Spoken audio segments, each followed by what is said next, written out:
اعوذ باللہ من الشیطان الرجیم۔ پناہ مانگتا ہوں میں اللہ کی شیطان مردود سے۔ بسم اللہ الرحمن الرحیم۔ شروع اللہ کا نام لے کر جو بڑا مہربان نہایت رحم والا ہے۔ اللہم صلی علی سیدنا و مولانا محمد وعلی آل سیدنا و مولانا محمد وبارک وسلم علیہ۔ ناظرین کرامی، اپنی کتاب امثال الحدیث کے باب قرآن پاک کے بارے میں امثال الحدیث میں سے ایک دوسری حدیث لے کر آپ کی خدمت میں حاضر ہوئی ہیں، اور اس کے اندر اللہ کے رسول صلی اللہ علیہ وسلم نے قرآن پر عمل کرنے والے اور قرآن پر عمل نہیں کرنے والے دونوں اشخاص کے درمیان ایک بہت ہی خوبصورت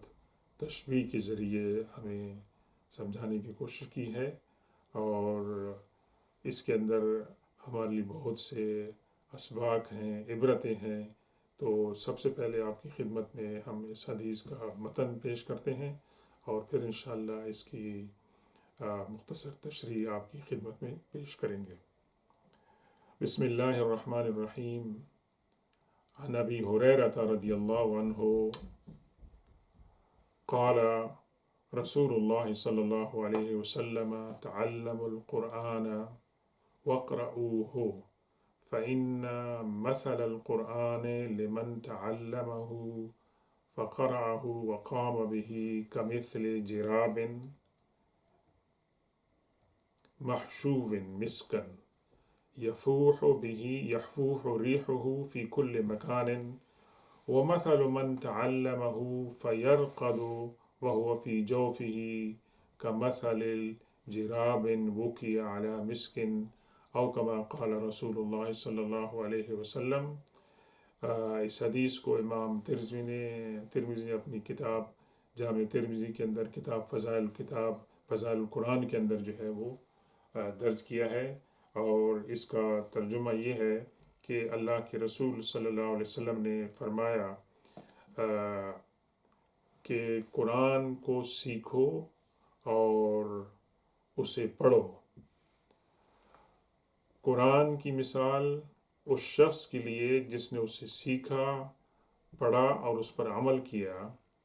مشک سے بھرے ہوئے تھیلی کی طرح ہے جس کی خوشبو ہر طرف پھیلتی ہے۔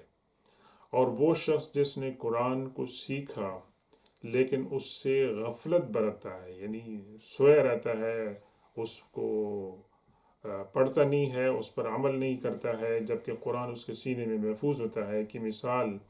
اس تھیلی کی طرح ہے کہ جسے مشک پر باندھ دیا گیا ہو۔ تو دو قسم کی تشبیہیں اللہ کے رسول صلی اللہ علیہ وسلم نے بیان فرمائی۔ کس انسان کے بارے میں؟ دونوں کے دونوں وہ ہیں جنہوں نے قرآن کو سیکھا ہے، اور ایک جو ہے اس نے قرآن کو سیکھا ہے، اس کو پڑھتا ہے اور اس پر عمل کرتا ہے، اور دوسرا انسان وہ ہے جو قرآن کو اس نے سیکھا ہے لیکن اس کو پڑھتا نہیں ہے اور اس پر عمل نہیں کرتا ہے۔ تو آپ نے تشبیہ دی ہے کس کے ساتھ؟ ایک تھیلا ہے جس کے اندر مشک ہے، اور آپ دیکھیں کہ مشک جو ہے وہ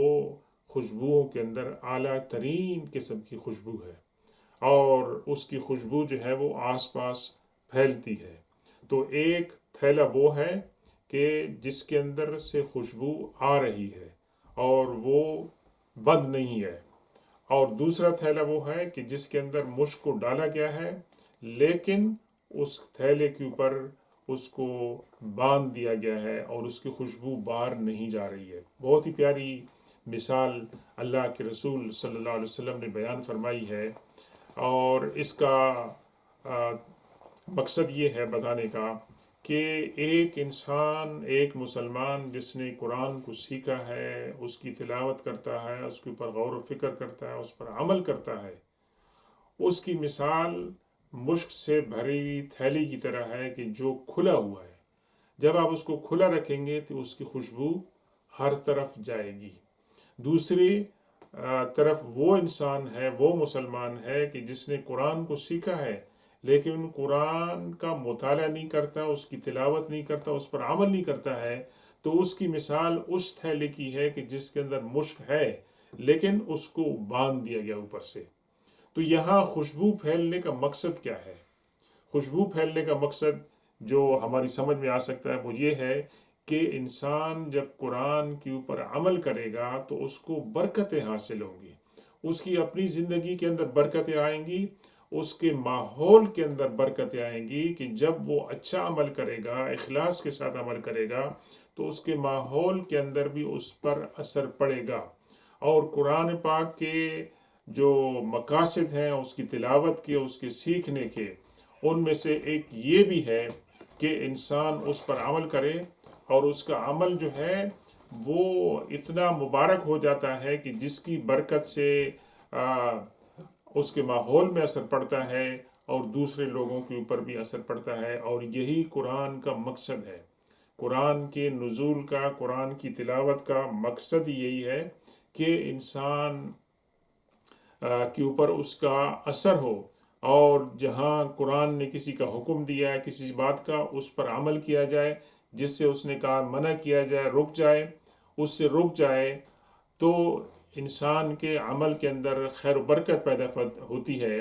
اور وہ خیر و برکت صرف اس کی ذات تک محدود نہیں ہوتی ہے، بلکہ اس کے گھر کے اندر، اس کے آس پاس کے ماحول کے اوپر بھی اس کا اثر ہوتا ہے۔ تو یہ گویا کہ حضور پاک صلی اللہ علیہ وسلم ہمیں قرآن کا تعارف بتا رہے ہیں، اور اس انسان کے بارے میں بتا رہے ہیں، اس مسلمان کے بارے میں بتا رہے ہیں کہ جو قرآن کے اوپر عمل کرتے ہیں۔ اس لیے قرآن پاک کی تلاوت بھی باعث برکت ہے، باعث اجر و ثواب ہے، لیکن اس کا سب سے بڑا مقصد کیا ہے کہ اس کی تلاوت کی جائے، اور اس کی تلاوت کے ساتھ ساتھ اس پر غور اور فکر کیا جائے، اور اس غور اور فکر کے نتیجے میں انسان کے عمل کے اندر جو ہے وہ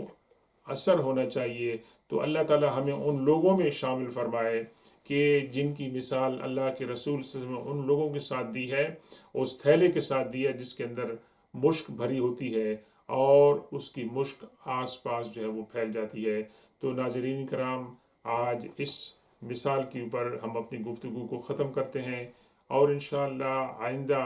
ایک دوسری مثال کے ساتھ آپ کی خدمت میں حاضر ہوں گے۔ تب تک کے لیے اجازت ہو۔ سبحان ربک رب العزت عما یصفون وسلام علی المرسلین والحمد للہ رب العالمین، والسلام علیکم ورحمۃ اللہ تعالی وبرکاتہ۔